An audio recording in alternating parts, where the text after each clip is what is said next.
लिखिए, आज होगा हमारा नया टॉपिक। अब फ्लक्स के क्वेश्चन तो कर लिए, अरे सुन लो, फ्लक्स के क्वेश्चन कर लिए। और भी हैं फ्लक्स के क्वेश्चन अभी, लेकिन उनको कर नहीं पाओगे। वो जो फ्लक्स के क्वेश्चन है वो पहले आप जब तक गॉस का नियम नहीं पढ़ोगे, गॉस लॉ, तब तक नहीं होंगे। उसमें भी फ्लक्स ही निकालना है, लेकिन इस फॉर्मूले से नहीं निकलेगा। तो पहले हेडिंग लिखिए गॉस लॉ। पहले आज गॉस लॉ समझ लेते हैं क्या होता है।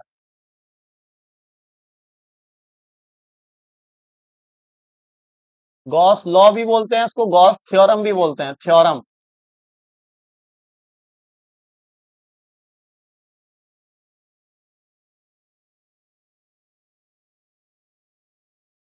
गॉस थ्योरम या गॉस लॉ।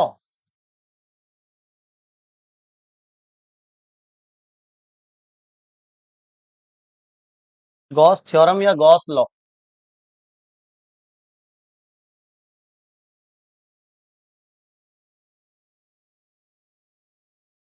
ठीक है, हिंदी में कहें तो गॉस की प्रमेय,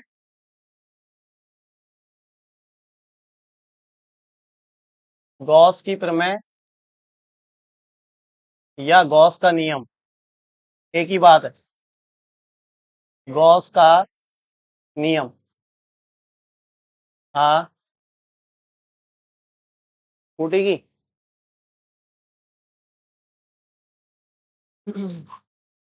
ठीक है, लिखिए हेडिंग।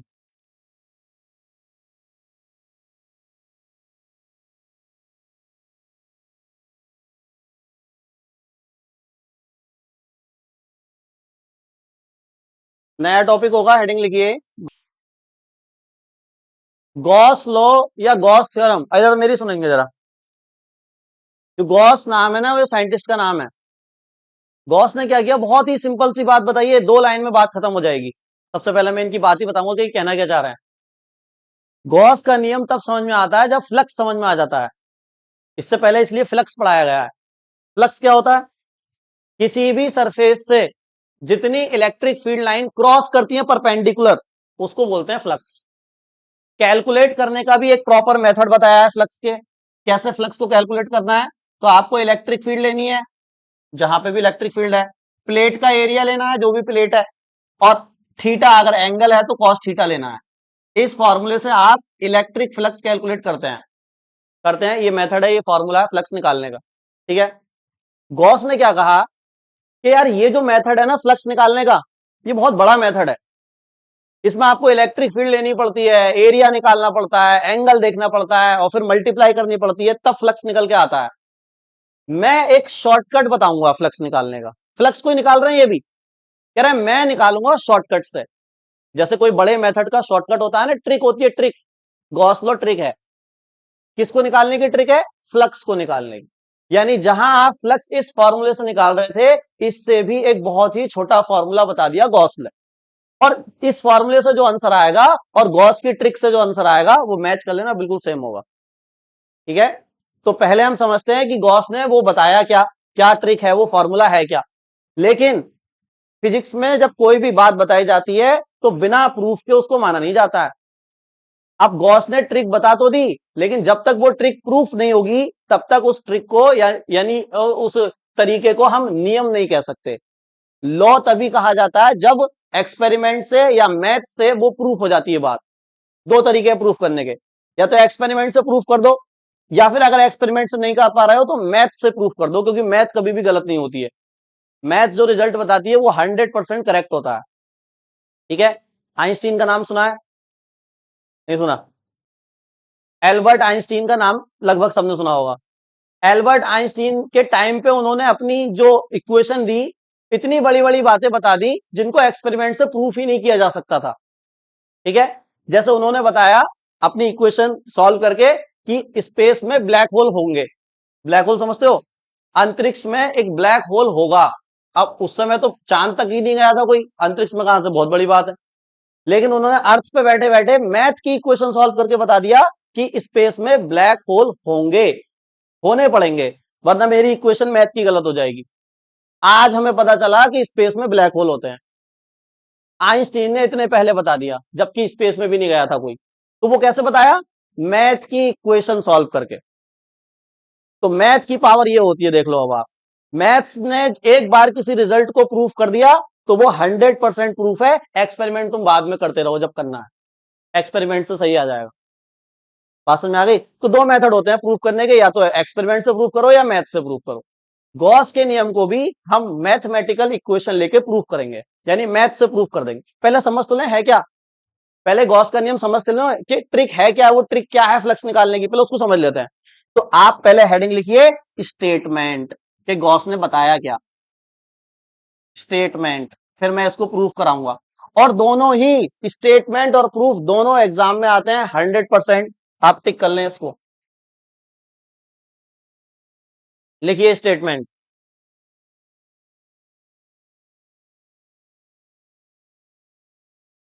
लिखिए अकॉर्डिंग टू गॉस लॉ। हाँ स्टेटमेंट, आपको थोड़ी लिखना है, अकॉर्डिंग टू बोला मैंने, अकॉर्डिंग टू गॉस लॉ। अब मैं गॉस लॉ कहूं या गॉस थ्योरम एक ही बात है, ठीक है। According to Gauss law the flux या electric flux, the electric flux, the electric flux passing, the electric flux passing through any closed surface, the electric flux passing through any closed surface is equal to the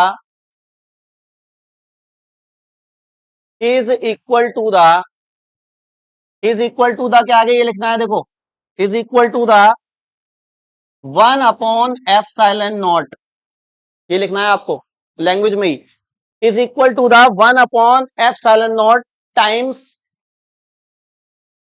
1/एप्सिलॉन naught times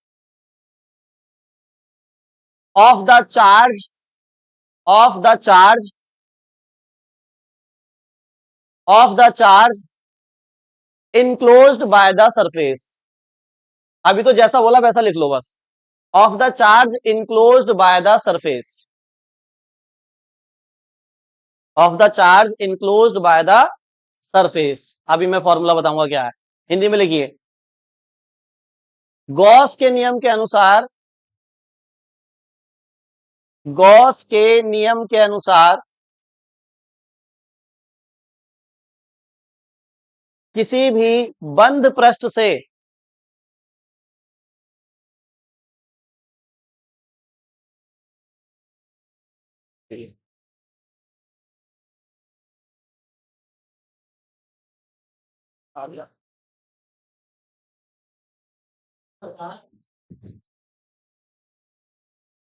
किसी भी बंद पृष्ठ से गुजरने वाला, बंद पृष्ठ से गुजरने वाला वैद्युत फ्लक्स, बंद पृष्ठ से गुजरने वाला वैद्युत फ्लक्स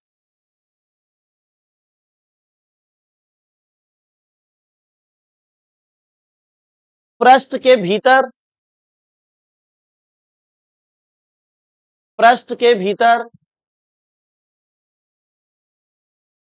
परिबद्ध आवेश का, पृष्ठ के भीतर परिबद्ध, अभी मैं इनका वर्ड का मीनिंग बताऊंगा, पृष्ठ के भीतर परिबद्ध आवेश का, परिपथ नहीं, परिबद्ध आवेश का, परिबद्ध मीन्स इंग्लिश में बोला है इनक्लोज्ड, परिबद्ध आवेश का 1/एप्सिलॉन नॉट गुना होता है, ये लिखा है 1/एप्सिलॉन नॉट गुना होता है, 1/एप्सिलॉन नॉट गुना होता है, 1/एप्सिलॉन नॉट गुना होता है। क्या बोलना चाह रहे हैं, देखो स्टेटमेंट को छोड़ो, तुम इधर देखो बोर्ड पे जरा, पूरा स्टेटमेंट समझ आ जाएगा, बस इधर बोर्ड पे देख लो। गॉस का लॉ कब लगेगा, सुन लो, अरे इधर देखो पंडित जी, इधर देखो, गॉस का नियम कब लगेगा, पहली कंडीशन ये है कि फ्लक्स जो निकाल रहे हो आप, वो क्लोज्ड सरफेस का निकलेगा केवल। किसका? क्लोज सरफेस कैसे होते हैं? जो बंद होते हैं, जैसे क्यूब, जैसे क्यूबॉइड, जैसे सिलेंडर, जैसे स्फेयर, जैसे कोन। ये सारे सरफेस कैसे हैं? क्लोज्ड हैं। तो इन सरफेस से हम, इनसे जो फ्लक्स निकलेगा उसको निकाल सकते हैं। इनसे फ्लक्स कैसे निकलेगा? जैसे इधर देखो बोर्ड पे, मान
हाँ, तो बताइए, अगर कोई पूछता है कि गॉस लॉ क्या होता है तो आप क्या कहेंगे? आसान भाषा में फ्लक्स निकालने का शॉर्टकट है।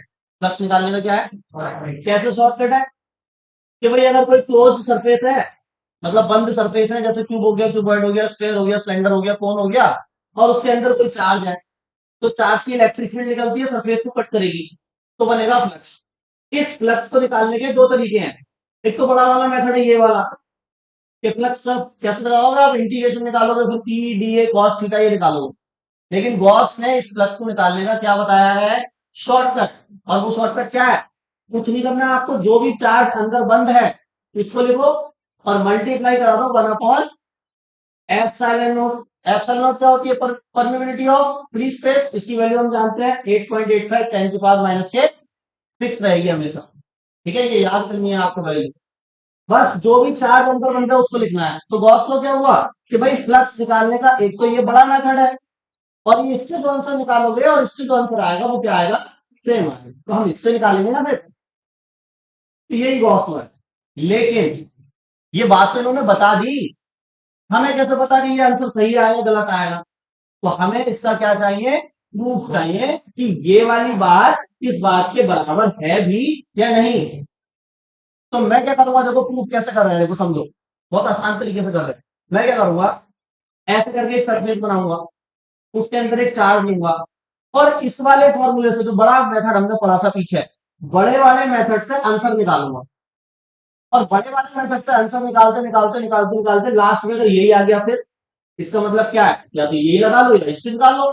तो हम कहेंगे भाई आ गया ये, तो हम कहेंगे जो फ्लक्स का फॉर्मूला है वो इसके बराबर है। मतलब इसके बराबर है तो ये सही हो गया। हमने बड़े वाले मेथड से किया लेकिन आंसर ये आ गया, तो इसका क्या मतलब है? डायरेक्ट ये लगा लो ना इन को। बात समझ आ रही? ऐसे करके इसका प्रूफ करेंगे। बात समझ आ रही? आप लोगों, लेकिन एक बार प्रूफ करने से पहले एक चीज और बता दूं। मान लो मेरे पास ये सरफेस है, कोई भी आर्बिट्री सरफेस बना रहा हूं अभी, तो मैं किसी भी शेप का, जनरल बात कर रहे हैं ना, बाद में क्यूब स्क्वायर जो भी न्यूमेरिकल मिलेगा उसके हिसाब से चलेंगे। तो मैंने कोई सरफेस बना दिया, और इसके अंदर मैंने देखो एक प्लस का क्यू1 ले लिया, एक प्लस का क्यू2 ले लिया, एक माइनस का क्यू3 ले लिया, एक प्लस का क्यू4 ले लिया, एक माइनस का क्यू5 ले लिया। अब इस सरफेस के अंदर मैंने कई सारे चार्ज नहीं है, एक चार्ज नहीं है। तो अब गॉस लॉ कैसे लगाओगे आप? बताना जरा, कैसे लगाओगे? क्या फॉर्मूला लगेगा? फ्लक्स इज इक्वल टू क्या होता है? Q enclose divided by epsilon, यही तो होता है फॉर्मूला। अब मुझे बताओ, क्यू इनक्लोज का मतलब है सरफेस के अंदर कितना चार्ज बंद है टोटल। अब एक नहीं है, कितने हैं? 5 है। और कुछ पॉजिटिव है और कुछ, तो आपको ऊपर सबको लिखना पड़ेगा। मतलब अगर हम मैं इसके लिए गॉस लॉ लगाऊं, तो इसके लिए गॉस लॉ कैसे लगेगा? क्यू इनक्लोज कितना है? Q1 प्लस Q2 प्लस, अच्छा देखो ये प्लस हो गया, ये कैसा है? माइनस। तो माइनस Q3 प्लस Q4, आगे माइनस Q5। और होता तो और लिख देता, और डिवाइडेड बाय, फिर ऐसे लगाना पड़ेगा आपको गॉस लॉ, ध्यान देना। मतलब सरफेस के अंदर जितना भी चार्ज है वो सब लेना है, छोड़ना नहीं है, वरना गलत आंसर आएगा, फिर मैच नहीं करेंगे। ठीक है, इसको भी लिख लो नोट पॉइंट में, ऐसे करके नोट पॉइंट लिखो और ये फॉर्मूला भी लिख लो। एक से ज्यादा चार्ज आया तो क्या करना है?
जिनको पढ़ाया है वो बताएंगे, सही है।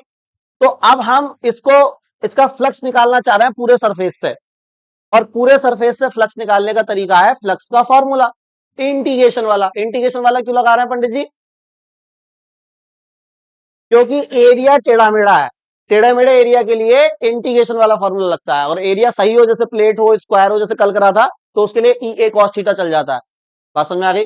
तो हमारे पास टेढ़ा मेढ़ा एरिया है, तो हम लगाएंगे फ्लक्स का टेढ़ा मेढ़ा फॉर्मूला, और फ्लक्स का टेढ़ा मेढ़ा फॉर्मूला ये है, देखो, integration E D A cos theta. Board पे देखेंगे कोई भी नहीं लिखेगा, और ना पीछे के खाते खोलो, आप बंद कर दो बिल्कुल, बोर्ड पे देखते रहो बस। तुमसे नहीं बताया जाएगा तो मैं लिख दूंगा, मुझसे आता है। E D A cos theta लिख लिया, ठीक है। क्या थीटा की वैल्यू जानता हूं मैं? नहीं, थीटा तो थीटा है, मुझे क्या पता 30 है, 45 है, 60 है, वो तो न्यूमेरिकल देगा। बात समझ आ गई? सही है। तो क्या करें अब, मैं इससे आगे तो कुछ कर ही नहीं पा रहा। कर सकता हूं, एक चीज कर सकता हूं, यहाँ पे ये क्या लिखा है, ई। आपको पढ़ाया गया है कि कोई चार्ज अगर रखा हुआ है और उससे आर डिस्टेंस पे अगर इलेक्ट्रिक फील्ड निकालनी है, मान लो मुझे इस पॉइंट पे इलेक्ट्रिक फील्ड निकालनी है, ये कितनी डिस्टेंस पर है, तो आपको किसी चार्ज से आर डिस्टेंस दूर जाकर इलेक्ट्रिक फील्ड निकालने का फॉर्मूला बताया गया है। पीछे के लेक्चर में स्टार्टिंग में ही बता दिया था कि कोई भी चार्ज लिखा रखा हुआ है, उससे आर डिस्टेंस पर इलेक्ट्रिक फील्ड निकाली जा सकती है। पीछे पढ़ाया है, बता सकता है कोई फॉर्मूला क्या है? इलेक्ट्रिक फील्ड का क्या फॉर्मूला होता है आर डिस्टेंस पे? पुनीत आप बताओ, पुनीत पुनीत पुनीत। कितना? Q upon R square. ऐसा कोई फॉर्मूला पढ़ाया है आज तक, जब से पढ़ रहे हो? ऐसा कोई फॉर्मूला अभी तक नहीं आया। कोई और बताओ। नहीं। सोनम आप बता सकती हो क्या? आप नहीं बता सकती? अच्छा, बहुत आसान चीज पूछ रहा हूं मैं, ये मैंने कितने न्यूमेरिकल करा दिए इसके फॉर्मूले पे, और कितने मतलब मैंने कितनी बार बता दिया, यूज कर लिया। आप बताओ नंदिनी। नहीं पता? इसका फॉर्मूला, यहाँ पे इलेक्ट्रिक फील्ड निकालनी है मुझे, पी पे इलेक्ट्रिक फील्ड निकालनी है इस चार्ज की वजह से। देखो, जिनको फॉर्मूला याद नहीं आ रहा मैं बता दूं, वो लापरवाही कर रहे हैं पढ़ाई में। ये ऐसा फॉर्मूला है कि आपको याद क्या, जैसे एबीसीडी याद है, ऐसे याद होना चाहिए। अगर नहीं याद आ रहा तो रिवीजन करो, घर जाके दोबारा तिबारा 4 बार पढ़ो, 5 बार पढ़ो। आप बताओ नंदिनी फर्स्ट, नंदिनी फर्स्ट। नंदिनी नहीं पता, देखो कितना आसान फॉर्मूला, आधे से ज्यादा को नहीं पता। नैतिक बताओ। हाँ, 1/4 पाई, ठीक है, ये है। तुम ये वाला पूरा फैक्टर मिस कर रहे हो पुनीत, तुमने खाली क्यू अपॉन आर स्क्वायर बताया, सही है। तो 1/4 pi epsilon not Q upon, ये फॉर्मूला पीछे पढ़ाया हुआ है। तो मैं कुछ नहीं कर रहा, बस इस इलेक्ट्रिक फील्ड की जगह ये फॉर्मूला पुट कर देता हूं पूरा, सही है। तो बताइए क्या हो जाएगा फ्लक्स? फ्लक्स बताइए, pi E is equal to integration E, sorry E की जगह तो फॉर्मूला रख रहे हैं, तो क्या फॉर्मूला है? 4 पाई एप्सिलॉन नॉट क्यू अपॉन, अरे यही है, आगे बताइए। डी ए कॉस थीटा ऐसे आ जाएगा क्या? ठीक है यहां तक? अच्छा, इंटीग्रेशन की एक खास बात यह है, मैथ में भर भर के इंटीग्रेशन पढ़ना है। अभी नहीं पढ़ा होगा क्योंकि अभी स्टार्टिंग के चैप्टर चल रहे होंगे। इंटीग्रेशन की खास बात यह होती है कि कांस्टेंट वैल्यू का इंटीग्रेशन नहीं होता, जो कांस्टेंट होता है उसका इंटीग्रेशन, उसको इंटीग्रेशन से बाहर कर देते हैं हम। जैसे यहाँ पे चार्ज तो कांस्टेंट ही होगा क्या? चार्ज थोड़ी ना बार बार बदल रहा होगा। अच्छा, ये पूरा ब्रैकेट कांस्टेंट होता है, इसकी वैल्यू 9 इंटू 10⁹ होती है, पढ़ी भी होगी आपने। तो क्यू भी बाहर ले लूंगा, और ये पूरा ब्रैकेट भी बाहर ले लूंगा। पंडित जी आर को ले सकता हूं बाहर, नहीं ले सकता? क्यों?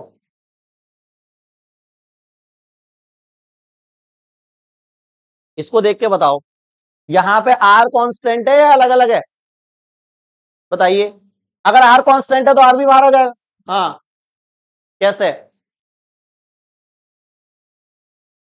बिल्कुल सही। देखो, अगर मैं ये वाला एरिया यहां पे कट करता तो आर अब छोटा हो गया क्या पहले से? हम तो पूरे सरफेस से फ्लक्स निकाल रहे हैं, तो पॉइंट तो कहीं भी हो सकता है। अगर हर पॉइंट पर आर सेम आता तो मैं आर को भी बाहर ले लेता। लेकिन अगर देखो अब यहाँ पे आर ज्यादा है, यहाँ पे आर कम है, यहाँ पे आर और होगा, यहाँ पे आर कुछ हो गया, तो आर वेरिएबल है, आर वेरी कर रहा है, तो आर को हम अंदर ही रखेंगे, डीए को भी हम अंदर रखेंगे। थीटा भी चेंज हो सकता है, तो ये वाला एरिया लोगे तो क्या पता सेम आ जाए डायरेक्शन, ऐसा अलग अलग आ जाए, हो सकता है ज्यादा आ जाए एंगल, हो सकता है कम आ जाए एंगल। तो थीटा भी अलग अलग है, आर भी अलग अलग है, और डीए भी अलग अलग है, एरिया तो पता ही नहीं कितना है, ठीक है। तो मैं किस किस को बाहर लूंगा, क्यू को और, तो बताइए क्या आ जाएगा, फाइव ई, एक तो 1/4 पाई एप्सिलॉन नॉट बाहर आ गया, मल्टीप्लाई में क्यू भी बाहर आ गया। अब इंटीग्रेशन में कौन बचा, डी ए बचा, कॉस थीटा बचा, यही तो बचे। इतना नोट कर लो जल्दी से, पूरा नहीं करा रहा क्योंकि ये बैटरी डाउन हो रही है बार बार इसकी। पीछे की नॉलेज ये है कि ये जो इंटीग्रेशन के अंदर बना है ना, लड़की इसको देखो, ये जो इंटीग्रेशन के अंदर बना है, ये क्या जाना पहचाना सा है क्या, ये क्या बन गया इंटीग्रेशन के अंदर, ये बन गया डी ओमेगा का फॉर्मूला। जब सॉलिड एंगल पढ़ाया था, सॉलिड एंगल पढ़ाया था तो डी ओमेगा का फॉर्मूला बताया था, याद है, चेक कर लो कॉपी के पीछे अगर सॉलिड एंगल हो रहा होगा तो, D A cos theta upon R square, ये एंगल, ये फॉर्मूला बताया था। अभी नहीं, 5-6 दिन पहले ही बता दिया था ये वाला फॉर्मूला, बताया था। तो इंटीग्रेशन के अंदर क्या सेम टू सेम वही बन गया क्या, अरे बन गया। तो इस पूरे की जगह पे मैं क्या लिख दूंगा, डी ओमेगा, सही है। बाहर वालों से छेड़छाड़ कुछ करनी नहीं है, बाहर वाले ऐसे ही रहेंगे, सही है। अब बताओ क्या आएगा, देखो जरा इधर, तो phi E is equal to 1/4 pi epsilon naught into में क्यू, और इंटीग्रेशन के अंदर पूरे की जगह क्या लिख दिया मैंने, क्योंकि मैंने साइड में लिख दिया डी ओमेगा का ये फॉर्मूला होता है, लिख सकते हैं, बिल्कुल सही लिख दिया। अब मुझे बताओ इंटीग्रेशन का क्या काम होता है, इंटीग्रेशन का काम होता है छोटी छोटी चीजों को जोड़कर पूरा बनाना। जब हम डीए का इंटीग्रेशन करते हैं तो इसका मतलब आपने, आपके पास कोई एरिया है, उसका छोटा सा एरिया डीए है, छोटा सा एरिया क्या है, अगर आपने उस डीए का इंटीग्रेशन कर दिया तो वो पूरा एरिया बता देगा आपको, और पूरा एरिया मान लेते हैं कितना, ए। तो इंटीग्रेशन का काम होता है छोटे छोटे पीस को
हेलो। हम्म। तो देखो ये जो पूरा बना ये क्या बन गया बताइए, ये बना डी ओमेगा, बताया गया था पीछे फॉर्मूला डी ओमेगा का सॉलिड एंगल का। अब डी ओमेगा का जब मैं इंटीग्रेशन करूंगा तो ये बन जाएगा क्या, ओमेगा, क्योंकि इंटीग्रेशन का क्या मतलब होता है, छोटे छोटे पार्ट को जोड़कर पूरी वैल्यू देना, ये तो इंटीग्रेशन है। अच्छा ओमेगा की वैल्यू क्या होती है पूरी बताई गई थी 4 पाई, जैसे थीटा की वैल्यू कितनी होती है 360, ऐसे ओमेगा की वैल्यू क्या होती है 4 पाई 720 होती है। ओमेगा की जगह हमने 4 पाई रखा, 4 से 4 कैंसल, पाई से पाई कैंसल, लास्ट में मेरा आंसर क्या आया क्यू बाय एप्सिलॉन नॉट। अब बताओ लेकर तो मैं ये चला था फ्लक्स का फॉर्मूला जनरल वाला, लेकिन आंसर मेरा क्या आया क्यू बाई एप्सिलॉन नॉट। इसका मतलब गॉस का लॉ बिल्कुल सही है, जहां ये फॉर्मूला लग सकता है वहां पे ये वाला फॉर्मूला भी लग सकता है, और इससे आंसर हमारा 2 लाइन में आ जाएगा। तो हमारा गॉस लॉ क्या हो गया, हैंस प्रूव। कल हम इसके न्यूमेरिकल